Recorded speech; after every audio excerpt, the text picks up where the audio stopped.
வணக்கம். ரோஹிணி டிசைனர் சேனலுக்கு உங்களை அன்போடு வரவேற்கிறேன்.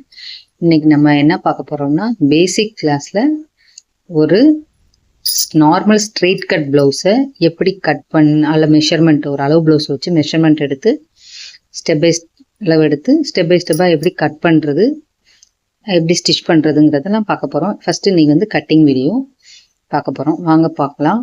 இப்போ வந்து ஃபஸ்ட்டு கிளாத்தை எட்ஜ் டு எட்ஜ் ஒன்றா இருக்க மாதிரி நம்ம எப்படி கிளாத்தை வாங்கிட்டு வரீங்களோ அதே மாதிரியே இது நான் வந்து 1 மீட்டர் கிளாத் எடுத்திருக்கேன். நீங்களுமே ஃபஸ்ட்டு தைச்சு பழகும் போது 1 மீட்டர் கிளாத் எடுத்துக்கோங்க. ஃபஸ்ட்டு வந்து இந்த மாதிரி சட்டை ப்ளவுஸை மடித்து போட்டுக்கிட்டு ஷோல்டர்லேருந்து கீழே பாட்டம் வரைக்கும் எவ்வளோ இருக்குன்னு பார்த்து மெஷர்மெண்ட் பண்ணுங்கள். எனக்கு வந்து 14.5 இருக்குது. அதுலேருந்து 1.5 இன்ச்சை வந்து நான் கூட்டிக்கிறேன்.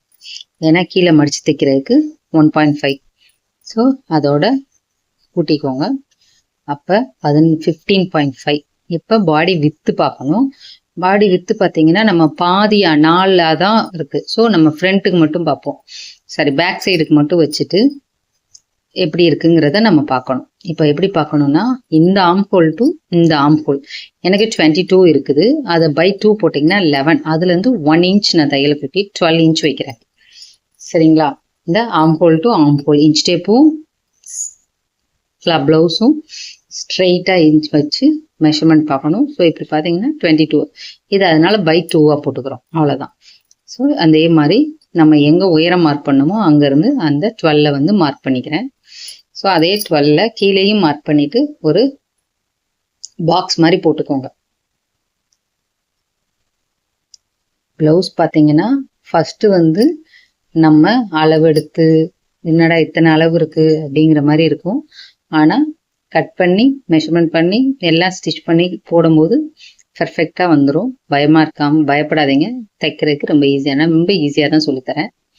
ஸோ இங்கேயும் இந்த 12 கீழேயும் மார்க் பண்ணிவிட்டு ஸோ ஒரு பாக்ஸ் மாதிரி போட்டுக்கோங்க. இந்த பாக்ஸில் போட்டாச்சு. இப்போ நெக்கு வித்து 2.5. இந்த 2.5 ஷோல்டர் 3 அப்படிங்கிறது வந்து ஸ்டாண்டர்டாக வச்சுக்கோங்க. ரொம்ப இது வந்து எக்ஸல் வரைக்குமே 2.5 போதும். டபுள் எக்ஸல் அந்த மாதிரி போகிறவங்களுக்கு வேணால் 3 வச்சுக்கலாம். நெக்கு வித்து ஷோல்டரு எனக்கு இந்த 3 போதும். நெக்கு வித்து மட்டும் கூட்டிக்கலாம், ஆனால் குறைக்க வேண்டாம். ஆம் ஹோல் பார்த்தீங்கன்னா 5.5. ரொம்ப இது வந்து ஸ்டாண்டர்டாக இந்த வந்து 2.5 3 5.5 வந்து நீங்கள் மோரார்லெஸ் எல்லா ப்ளவுஸுக்கும் இதே வைங்க. அது வந்து ஓகே. ரொம்ப டபுள் எக்ஸல் ட்ரிபிள் எக்ஸல் போகிறவங்கக்கிட்ட மாற்றிக்கலாம். இப்போ இந்த ஆம்ஹோல் கர்வ் பார்த்தீங்கன்னா பேக் சைடு வைக்கிறோம். அப்போ வந்து அந்த ஆம்ஹோல் கர்வ் வந்து 1.5ல இருக்கணும். அந்த கார்னர்லேருந்து மேலே புள்ளி வச்சிங்கன்னா அது ஒரு 1.5 இருக்கும். ஸோ அந்த 1.5 வந்து எடுத்துக்கோங்க. இப்போ நம்ம அடுத்து பேக் நெக் டெப்த்து பார்க்கலாம். எப்படி பார்க்கணும்னா, இந்த மாதிரி ப்ளவுஸை 2ஆக மடித்து போட்டுக்கோங்க.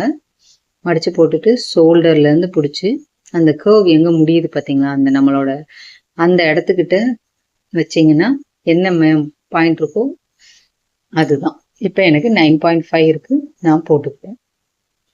அதே 2.5 கீழே மார்க் பண்ணி இங்கேயும் ஒரு பாக்ஸ் மாதிரி போட்டுக்கோங்க.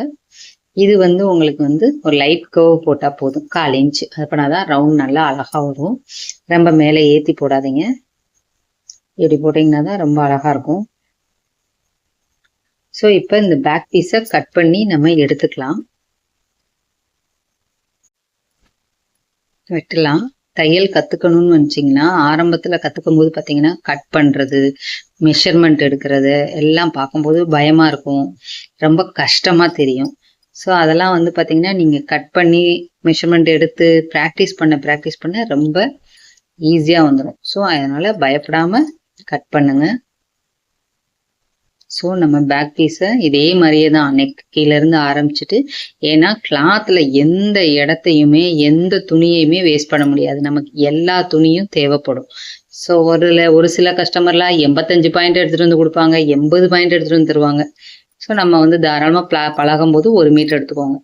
இப்போ அடுத்து நம்ம ஸ்லீவ் வந்து பார்த்தீங்கன்னா அப்படியே உங்கள் சைடு ஃபோல்டிங் பக்கத்தை எடுத்து அப்படியே மேலே மடித்து போட்டுருங்க. மடித்து போட்டுட்டு எனக்கு ஸ்லீவ் லென்த் பார்க்குறேன். ஷோல்டரோட எட்ஜ் 2லேருந்து ஸ்லீவ் லென்த் பார்க்குறேன். ஸோ 7 இருக்குது. நான் லைனிங் ப்ளவுஸ்னா 1.5 சாரி 1 இன்ச் கூட்டினா போதும். இது வந்து எனக்கு நார்மல் ப்ளவுஸுங்கிறனால ஹெம்மிங் பண்ணணுங்கிறக்காக 1.5 கூட்டுறேன். ஸோ 8.5. இப்போ அடிக்க எவ்வளோ வைக்கணும்னா இப்போ அந்த 8.5லேருந்து -3 பண்ணிக்கோங்க. ஸோ அப்படியே அங்கேருந்து இங்கே கர்வ் போட்டு விட்டுருங்க. அடிக்கை பார்த்தீங்கன்னா -3, ரொம்ப வெயிட்டாக இருக்கவங்களுக்கு 3.5 வரைக்கும் கூட வைக்கலாம். நான் எனக்கு 3 தான் வச்சுருக்கேன். ஸோ 3 வச்சு வெட்டிக்கோங்க. ப்ளவுஸில் பார்த்து வெட்டுங்க. சிசரை கட் பண்ணுறதுக்கு முன்னாடி ஒரு தடவைக்கு 2 தடவை அளந்துக்கோங்க. இப்போ கிளாத் நம்ம ஸ்லீவ் பக்கத்தை நமக்கு ரைட் சைடில் நம்ம வெட்டின சைடு வர மாதிரி வச்சுக்கோங்க. இப்போ ஃப்ரண்ட் பீஸை அப்படியே பேக் பீஸை போட்டு லைட்டாக ட்ரேஸ் பண்ணிக்கோங்க. அப்படியே நெக்கில் இருந்து கீழே இருந்து எல்லாமே அப்படியே நீங்கள் வந்து என்ன செய்யணும், வரையணும். ஒரு ப்ளவுஸை வந்து பார்த்தீங்கன்னா அழகாக நம்ம வந்து ஸ்டிச் பண்ணணும்னா அதுக்கு ரொம்ப முக்கியம் கட்டிங் தான். கட்டிங் வந்து எவ்வளோக்கு எவ்வளோ பர்ஃபெக்ஷனாக அளவெடுத்து கரெக்டாக நீட்டாக தைக்கிறீங்கன்னா அந்த அளவுக்கு வந்து ப்ளவுஸை வந்து நம்ம ஸ்டிச் பண்ணும்போது ஃபிட்டிங் வந்து ரொம்ப நீட்டாக இருக்கும். ஸோ அதனால நம்ம அளவெடுத்து தைக்கும் போது அதை ரொம்ப கவனமாக அளவெடுங்க. மெஷர்மெண்ட் பார்த்து பண்ணுங்க. அப்பதான் வந்து பெர்ஃபெக்ஷன் ஃபிட்டிங் வந்து கரெக்டாக வரும். ஸோ நான் ரொம்ப ஈஸி மெத்தடில் தான் சொல்லித்தரேன். ரொம்ப கஷ்டம்லாம் பட வேண்டாம். ஸோ இப்போ வந்து நம்ம பாருங்க, திரும்ப நம்ம லேசாக அந்த ஆம்ஹோல் ஃப்ரண்ட் நெக் பக்கம் நமக்கு வந்து 6.5 இந்த ப்ளவுஸில் 6.5 லோ நெக் வேணும்னு கேட்டிருக்காங்க. அதனால நான் வைக்கிறேன். ஆனால் ஸ்டாண்டர்டாக 6 வச்சாலே தாராளம் போதும் எல்லாருக்குமே. இவங்க கொஞ்சம் லோ நெக் கேட்டிருக்கறதுனால 6 வச்சுருக்கேன், 6.5 வச்சுருக்கேன். இப்போ ஆம்ஹோலையுமே வந்து அதே 5.5 கொடுத்து நம்ம ஒரு பாக்ஸ் அந்த இது வரைஞ்ச மாதிரி நீட்டாக வரைஞ்சிக்கோங்க ஃபஸ்ட்டு. இப்போ ஆம்ஹோல் வந்து கர்வ் வந்து இங்கே ஃப்ரண்ட்டில் எவ்வளோ வரணும், 1 இன்ச் தான் வரணும். ஸோ அதனால் அந்த 1 இன்ச்சை மார்க் பண்ணிக்கோங்க. மார்க் பண்ணிவிட்டு கர்வ் போட்டுக்கோங்க. ஷோல்டர் ஃப்ரண்ட் நெக் வந்து 6.5 வரைக்கும் வச்சுருக்கேன். ஏன்னா நீங்கள் அதில் நம்ம ட்ரேஸ் பண்ணும்போது வந்து 9.5 வந்துடும். மறந்து அந்த 9.5ல வெட்டிடக்கூடாது. 6.5 தான் வேணும், அதை மறந்துடாதீங்க. இப்போ நெக்கோட எண்டு, ஃப்ரண்ட் நெக்கோட எண்டுலேருந்து இந்த பட்டி ஜாயின் பண்ண வரைக்கும் இருக்கிறது 3.5 இருக்குது. அதுலேருந்து 1/2 இன்ச் கூட்டிக்கிட்டு நம்ம வந்து அப்போ 4 வைக்கிறேன். அதே மாதிரி ஆம்ஹோல் அடியிலேருந்து அந்த பட்டி ஜாயின் பண்ண வரைக்கும் இருந்தது 6 இன்ச் இருக்கு. அதோட 0.5 கூட்டி 6.5 வச்சுக்கிறேன். இப்போ கிராஸ் பார்த்தீங்கன்னா ஷோல்டர்லேருந்து கிராஸ் பட்டி ஜாயின் பண்ண இடம் வரைக்கும் இருக்குது 12.5 இருக்குது. அந்த 12.5 வந்து நான் அப்படியே கரெக்டாக மார்க் பண்ணிக்கிறேன். இதில் கூட்ட வேண்டாம், நம்மளுக்கு இது அப்படியே வச்சுக்கலாம். கிராஸை இந்த என் ப்ளவுஸில் கூட்ட வேண்டாம். இப்போ இந்த 3 புள்ளியையும் மார்க் பண்ணி நம்ம ஒரு லைன் போட்டுக்கோங்க. இப்போ பார்த்துக்கோங்க, ஃப்ரண்ட் நெக்கோட எண்டுலேருந்து பட்டி ஜாயின் பண்ணுற வரைக்கும் என்ன இருந்தோ அதை விட 1/2 இன்ச் கூட்டிக்கணும். அதே மாதிரி ஆம்ஹோல் கடியிலேருந்து எவ்வளோ இருந்ததோ அதுலேருந்து 1/2 இன்ச் கூட்டிக்கோங்க. அப்போ நமக்கு அது வந்து கரெக்டாக வந்துடும். இப்போ ஃப்ரண்ட்டையும் கட் பண்ணி எடுத்துக்கலாம். கிளாத்தில் எல்லா இடமும் வேஸ்ட் பண்ணிடாதீங்க. எங்கேயாவது இந்த எண்டுலேருந்து இங்கே திடீர்னு போய் நடுவில் கூடி வெட்டிடாதீங்க. கரெக்டாக அந்த நம்ம என்ன வரைஞ்சிருக்கோமோ அதை மட்டும் கிளாத்லேருந்து வெட்டி எடுங்க. அப்போ தான் நமக்கு மிச்ச கிளாத்தெல்லாம் தேவைப்படும். இப்போ ஃப்ரண்ட் வெட்டியாச்சு. இப்போ பட்டி வந்து இந்த பேக் சைடு வெட்டினதுக்கு அப்படியே அந்த சைடில் இப்போ கரையும் நல்லா எடுத்து போட்டுக்கோங்க. பட்டியோட வித்து எப்படி பார்க்குறதுனா, நம்ம பாடி சுற்றளவு என்ன வச்சுருக்கோம் 12.5 அதிலிருந்து -1 நல்லா ஞாபகம் வச்சுக்கோங்க. யாராக இருந்தாலும் பாடி சுற்றளவு வந்து -1 வச்சுக்கோங்க. ஸோ எனக்கு 11.5, அந்த 11.5 தான் நான் வச்சுருக்கேன். 11.5. இப்போ வந்து பாடியோட ஹைட்டு பார்க்கலாம். பட்டி ஹைட் பார்த்தீங்கன்னா 3 இருக்குது. நெக் பக்கம் அது 3 + 0.5 கூட்டிக்கிறேன். அப்புறம் 3.5. அதே மாதிரி தான் ஆம்ஹோல் பக்கமும் பார்க்கணும். பட்டி ஹைட் ஆம்ஹோல் சைடு பார்த்தீங்கன்னா 3 இன்ச்சஸ் இருக்குது. அதுவும் 0.5 கூட்டி 3.5 வச்சுக்கிறேன். ஸோ இப்போ பட்டிக்கு நடுவில் லைட்டாக பெண்டு கொடுக்குற மாதிரி வச்சு அப்படியே கர்வ் போட்டுருங்க. அவ்வளோதான். இது வந்து ஒரு பீஸ். இது நார்மல் ப்ளவுஸ். நமக்கு வந்து அப்போ ஒரு சைடுக்கு 2 பீஸ் வேணும். இதே இதை இன்னொரு இடத்துலையும் போட்டு நம்ம கட் பண்ணணும். இப்போ நான் இதை எடுத்துக்கிட்டேன். இதை இந்த எண்டில் கிடைக்கிறத நான் வந்து என்ன எடுக்கிறேன்னா பட்டன் பட்டிக்கு எடுத்துக்கிறேன். ஸோ பார்த்தீங்கன்னா இதை வந்து நான் பட்டன் பட்டிக்கு ஸ்ட்ரெயிட் லைன் கிடைக்கிறத எடுத்து வச்சுக்கிறேன். சரிங்களா? ஓகே. இப்போ நம்ம வந்து இன்னொரு பட்டி வேணும்ல. இப்போ 2 பீஸ் தானே எடுத்திருக்கோம். ஸோ இன்னொரு பீஸ் எடுக்கிறேன். அதையும் வந்து எங்கே கிடைக்குதோ இங்கனக்குள்ளே போட்டு நான் எடுத்துக்கிறேன். அதே மாதிரி எக்ஸ்ட்ரா விட்டெல்லாம் வெட்ட வேண்டாம், சேம் அதே மெஷர்மெண்ட்டுக்கு வெட்டுங்க.